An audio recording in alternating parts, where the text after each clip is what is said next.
The Whistler.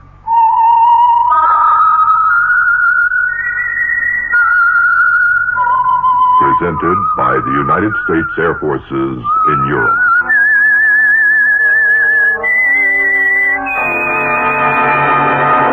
I am the Whistler, and I know many things, for I walk by night. I know many strange tales hidden in the hearts of men and women who have stepped into the shadows. Yes, I know the nameless terrors of which they dare not speak.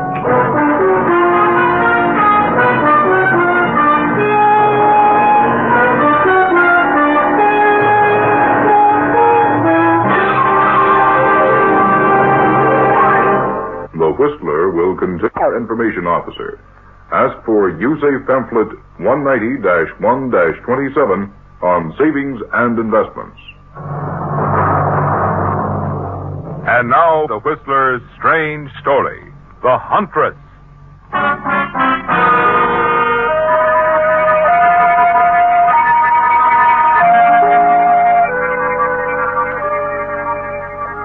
Beautiful, with a cool, precise mind, and in her late 20s, Anne Barrie was unhappy with her position as private secretary to Roger Newhouse, elderly owner of Classics Publishing Incorporated. But 3 months ago, an unexpected opportunity arrived, didn't it, Anne? Your employer, whose confidence in you has increased with the years, departed on a long-delayed 6-month vacation in Europe and left you in charge, with full power of attorney to transact business. But things haven't worked out quite as you planned. And one afternoon, after a 3-day absence at a publisher's convention, you're surprised when you open the door to your office. Hello, Anne. Well, Mr. Newhouse, I thought you were in Paris. I was, but Mrs. Newhouse wanted to come home, so we planed in yesterday morning. Well, I suppose being home has its advantages. It does indeed. I did my best to take care of things while you were gone, Mr. Newhouse. You certainly did. What do you mean? I examined our accounts yesterday, Anne. Bank statements, canceled checks, everything. I see. Now I'd like to know what you did with more than $9,000 of the firm's money. Well, I bought stock. For the firm? Yes. No, not exactly. You see, I... Sell it in the morning. I can't. Why not? Because, you see, the stocks turned out to be bad. I thought... You mean you took advantage of my trust in you to use the firm's money for personal stock speculations? Yes, but I'll pay you back, Mr. Newhouse, if you just give me a chance. How? I'll go back home to California. I have an aunt there. She's always planned to leave me her money. I'm sure if I can talk to her, she'll help me. Besides, I have friends there I'm sure will help me. Just give me 2 months, that's all I ask. I shouldn't, Anne, but I'm going to.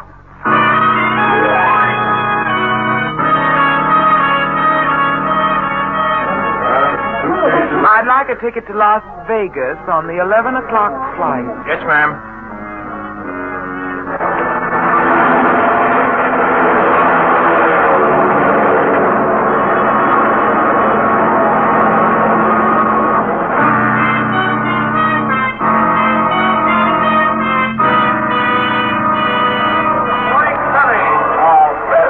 You don't know exactly why you chose Las Vegas yourself, do you, Anne? But you had to go somewhere. And there's something about Las Vegas that intrigued you, especially its atmosphere of chance. You hope to meet some of your former husbands, old friends there who might help you. Perhaps find a new and wealthy romantic interest. Possibly even find luck at the table. You have nearly $1,800 you managed to scrape together before you left the East. And, if necessary, you'll risk it all. A little at a time. Won't you, Anne? For a few days, nothing of importance happened. And then one night in one of the casinos, as you're sitting at the bar... Here you are, miss. Got you over ice. But I haven't ordered another. Compliments of the gentleman at the end of the bar. Oh, which one? Wearing horn-rimmed glasses. Oh, the young man. Got anything against you? Too much, yes. Anyway, thank him for me. You better do that yourself. Good evening. You don't waste any time, do you? Not if I can help it. Thanks for the drink. That's okay. Aren't you going to ask me to sit down? All right, but you can't stay too long. I'm expecting someone else. I wish you were waiting for me. Do you? Yeah? Well, to you, the mysterious lady in black. And to you, the very young man in the herringbone tweed. Tell me about yourself. There's something about you. Now, you're trying too hard, Herringbone. As I told you, I'm expecting someone. I had kind of hoped. Well, never mind. Guess I'll toddle along, huh? So long. Goodbye. Another drink, miss? No, I'm still on this one. Who was that young man, anyway? You don't know? No. He's Mark Bradford of Los Angeles. He's only got a couple of million. His mother left it to him. His father, Anthony Bradford's got plenty, too. How interesting.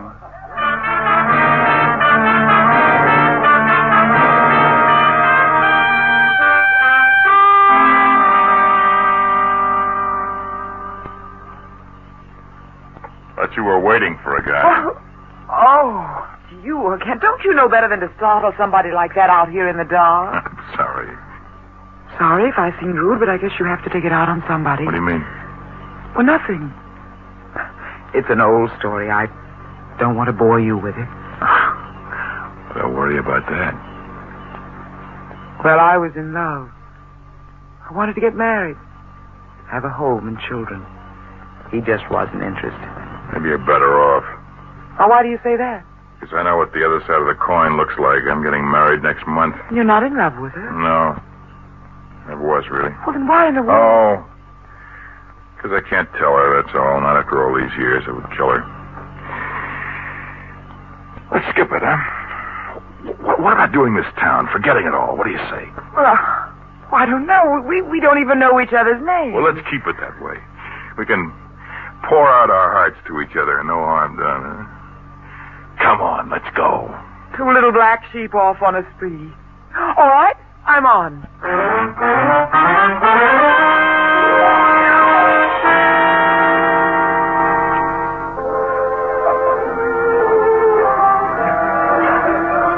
This time it is our last night, Lady in Black. I've got to leave in the morning. So you said. I hate leaving you.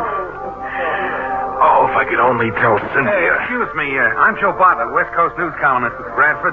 I know who you are, but I don't know who the lady is. Does it concern you any? When a young millionaire whose engagement to the very social Cynthia Van Runkle has been announced and is seen as often as you've been seen around Las Vegas with a beautiful and mysterious lady in black, it's a legitimate interest to a newspaper man, Mr. Bradford. Forget it. We're just chance acquaintances. And the lady doesn't care to divulge her name? The lady definitely does not. We'll just call you the lady in black. I asked you to forget it. Sure, Mr. Bradford. It's forgotten.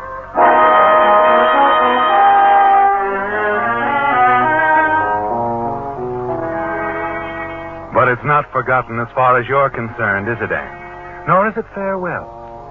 No, you're certain that if you handle things wisely, you can become Mrs. Mark Bradford. That some moonlit evening before too long, the stage can easily be set for a quick elopement to Arizona. You remain in Las Vegas for a few days after Mark leaves for Los Angeles, and then you do likewise. On your arrival, you register at the Mid-City Hotel, and a few days later, as you're glancing through the newspaper, Cynthia Van Runkle to be chief hostess at annual charity fete urges public to attend. Next Tuesday. Thanks, Cynthia. It'll be nice seeing your boyfriend again.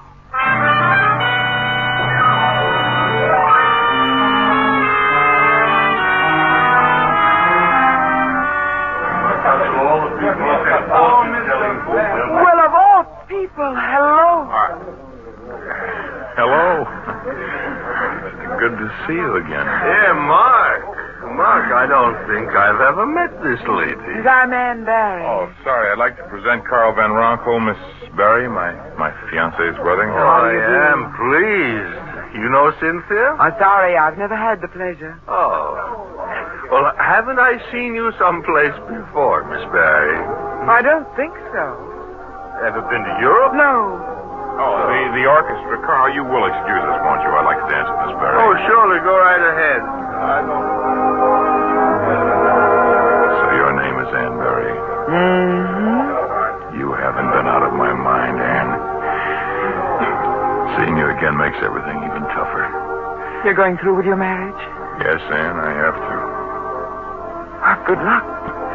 But I think you're being unfair to Cynthia. I'm trying not to be. That's why. She'd prefer to know now rather than after the wedding. She'll survive. I did. You know, Anne, I believe you're right. Of course I'm right. I can only tell Cynthia right away tonight. You've got to tell her pretty soon, Mark, or make up your mind to marry her and forget everyone else. Including you? Including me. I'll try to tell her this evening. If you succeed, Mark, you can find me at the Mid-City Hotel.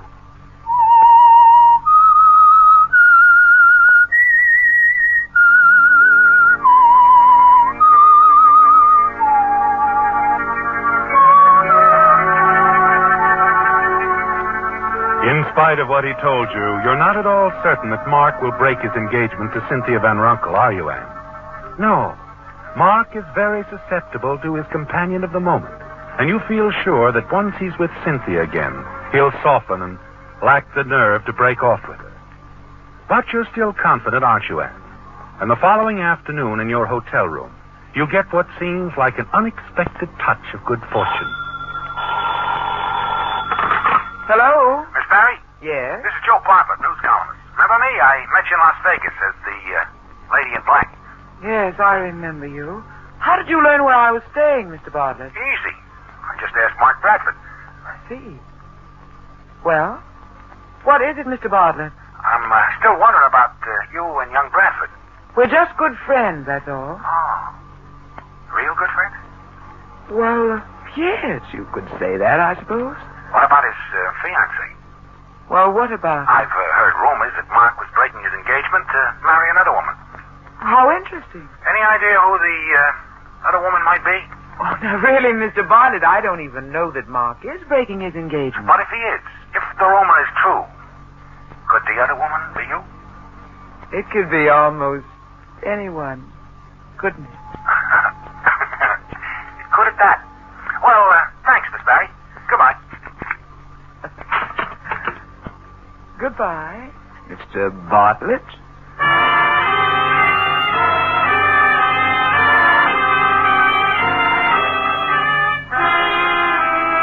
You smile to yourself as you sit back and wait for developments. And they're not long in coming, are they, Anne? Exactly as you hoped, Joe Bartlett carries a big story in his rumor column next morning.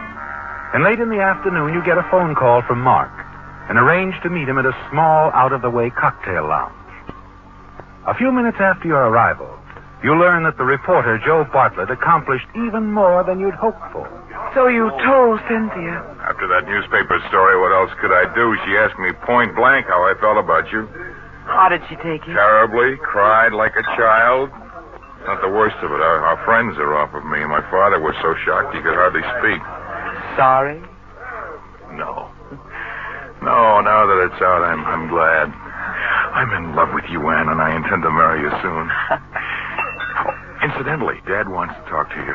I told him you'd come to the house and see him late tomorrow afternoon. Is that okay?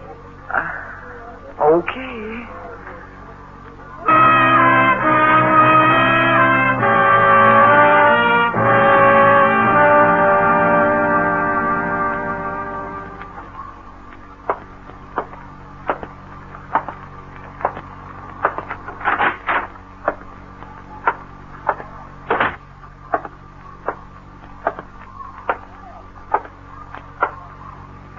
Mark said you wanted to visit with me, Mr. Bradford. Yes, I do. Naturally, I'd like to get acquainted with a young lady my son thinks he wants to marry. Thinks he wants to marry? Let's say he's sure he wants to marry you. But you're not sure he should. I'm open-minded, my dear. Well, I'm ready for the cross-examination. Shall we proceed? We've plenty of time, my dear. First of all, I'd like to show you the house. I'm especially proud of my gun room and quick freezer. Quick freezer? Yes, I bought it after the war, surplus. I do a lot of hunting, like to freeze my birds, wild game, and so forth. Eat them when the mood strikes me. As Mark told me, you were quite a hunter. One of my two pet hobbies. Shortwave radio is the other. Oh, incidentally, it's almost time for the McTavish's call. McTavish? Yeah. An old Scotchman in faraway Zanzibar. We contacted each other accidentally some years ago. Been kidding each other ever since. Oh. Come along, Miss Barrie. I'll even show you Mark's old nursery.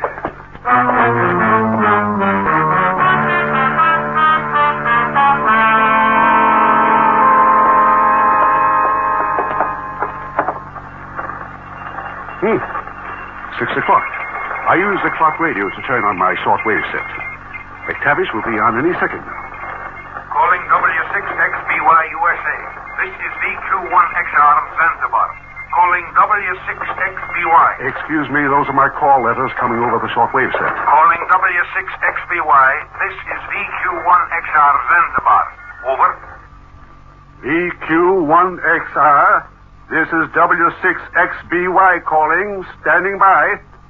Come in, Mac. What in blazes took you so long to answer your call letters, Bradford? You getting deep in your old age? I can hear your creaking well enough. You're broadcasting on the wrong frequency, McTavish. Why don't you fix your set? Over. It's your receiver that's off. How's your reception? Clear as crystal.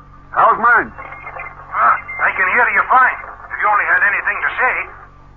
Well, I'm not saying much to you tonight. I'm busy. I've got a visitor. She's young and pretty, too. Mull over that, McTavish. W6XBY signing off and clear.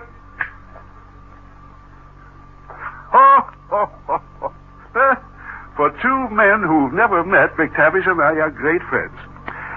Well, let's be serious for a few minutes, shall we, Mr. Barrie? Of course. Well, Carl Van Ronkel, Cynthia's brother, you know, seems very certain that you are not all you seem to be. Frankly, I'm checking into your background. I'll have your full history in a week or so.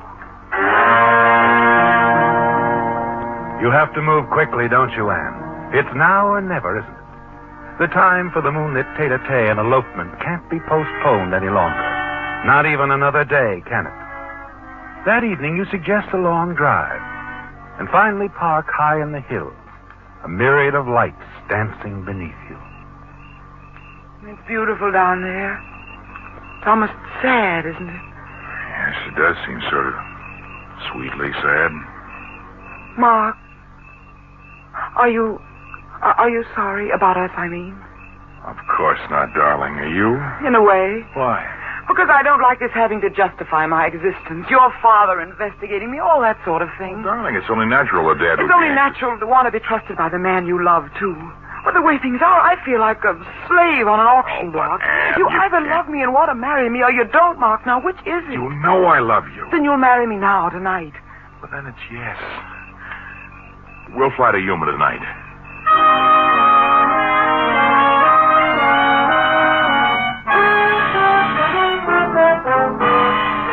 Early next morning, you're married by a justice of the peace in Yuma.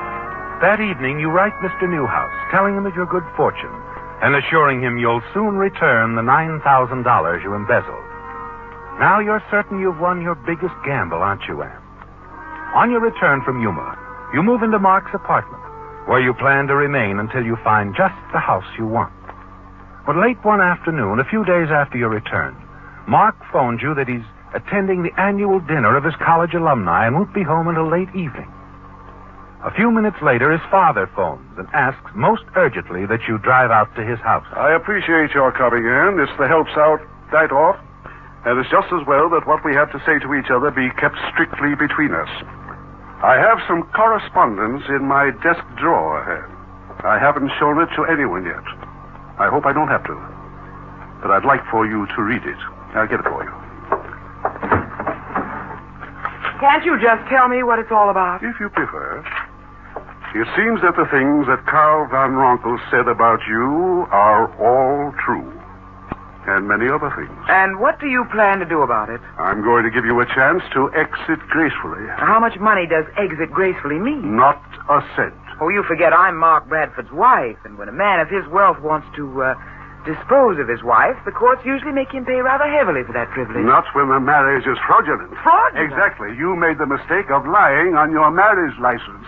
You swore that you'd never been married before. That's perjury. And I'm sure the marriage can be quickly annulled. I don't think Mark will want the marriage annulled. After all, he is an adult. After he reads these reports, he'll never want to see you again. He's not going to see them, Father Bradford. See what? You shouldn't have opened that desk drawer when you picked up those reports. I noticed this revolver, and I decided to use it if I had to. You're mad. Give them to me, please. You'll never get away with it. I'll get copies. I doubt it. Now start walking toward the rear of the house. No, not a step. Would you rather I pull the trigger? You wouldn't dare. Everyone would know it was you. I don't think so. You see, it would be an accident. We were here alone. You thought you heard someone. You grabbed the gun out of the drawer, tripped over this footstool. I tried to keep you from falling, seized your arm, and the gun went off accidentally. With the evidence that would come out against you, no jury in the world would believe you. I think they might. Where are you taking me? To that quick freezer behind the house you showed me. I noticed it was a walk-in. You were considerate enough to explain that the lock was automatic. But there's an emergency button inside. Elson, my butler... Won't hear it. He isn't here. Neither is the cook or gardener. This is their night out. Then, please, I'm sure they won't be back much before midnight. It's only a little after 6 o'clock. Just a few hours will be enough. Listen to me. You don't realize... I realize that if you'd stayed out of Mark's affairs, we'd have all been quite happy. Well, now it's too late. You got trapped in your freezer while you were alone at home. It happens occasionally. I've read about it in the papers.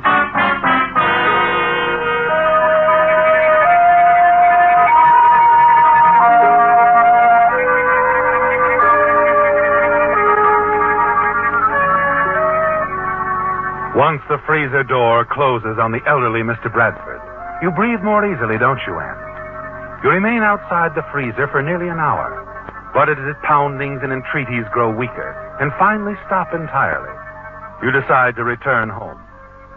As the hours pass and nothing happens, you're certain your problems are solved. You smile as you await Mark's return from his college dinner. Then, at a little before 11 o'clock...